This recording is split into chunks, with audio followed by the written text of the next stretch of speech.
ఇందులో ఉన్న ఒక బ్రేకింగ్ కి సంబంధించి డీటెయిల్ గా వెళ్దాం. రైతు భరోసా రెండో విడత అమలుకి ప్రభుత్వం సిద్ధమైంది. 2 ఎకరాలు ఉన్న రైతులకి పెట్టుబడి సాయం అందించబోతోంది.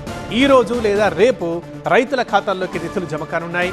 ఎకరానికి 6,000 రూపాయల చొప్పున ప్రభుత్వం జమ చేయనుంది. ఇప్పటికే 1 ఎకరం ఉన్న రైతుల ఖాతాల్లోకి నిధులు జమయ్యాయి. ఎకరం భూమి ఉన్న 17 లక్షల మంది రైతులకు పెట్టుబడి సాయం అందించింది సర్కార్. రైతు భరోసా రెండో విడత అమలుకు సంబంధించిన మరింత డీటెయిల్స్ తో మా ప్రతినిధి ప్రభాకర్ ఫోన్ ఇన్ లో జాయిన్ అవుతున్నారు. ప్రభాకర్, ఎంతమంది రైతులు ఈ లబ్ధి పొందబోతున్నారు? ఇవాళ పడతాయా, రేపు పడతాయా?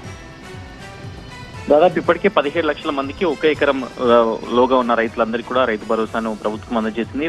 మార్చి 31 లోగా ఈ 4 హామీలను నెరవేర్చాలనే లక్ష్యంతో ముందుకు పోతున్న నేపథ్యంలో దానికి సంబంధించి మార్చి 31 లోగానే పూర్తి స్థాయి రైతు భరోసాను అందించాలని ప్రభుత్వం ప్లాన్ చేస్తుంది. దీనిలో భాగంగానే మొన్న 1 ఎకరం ఉన్న 17 లక్షల మంది రైతులకు అందజేయగా ఈ రోజు లేదా రేపు 2 ఎకరాల లోపు ఉన్న రైతులందరికీ కూడా రైతు భరోసాను అందించేందుకు ప్రభుత్వం సిద్ధమవుతుంది. ఇలా విడతల వారీగా మార్చి 31 లోగా పూర్తి స్థాయిలో రైతులందరికీ రైతు భరోసాను అందజేయడానికి రెడీ అవుతుంది. 1,52 లక్షలకు పైగా ఉన్న రైతుల ఉన్న నేపథ్యంలో వారందరికీ కూడా మార్చి 31 లోగా కంప్లీట్ చేయాలని అయితే ప్రభుత్వం చూస్తుంది. ఎకరాకు 6,000 చొప్పున ప్రతి రైతు ఖాతాలో పడేట్లుగా బ్యాంకర్లకు ఇప్పటికే ఇన్స్ట్రక్షన్స్ ఇచ్చింది. ఇవాళ లేదా రేపు ఈ రైతు భరోసా రైతుల అకౌంట్లలో పడే అవకాశం అయితే కనిపిస్తుంది.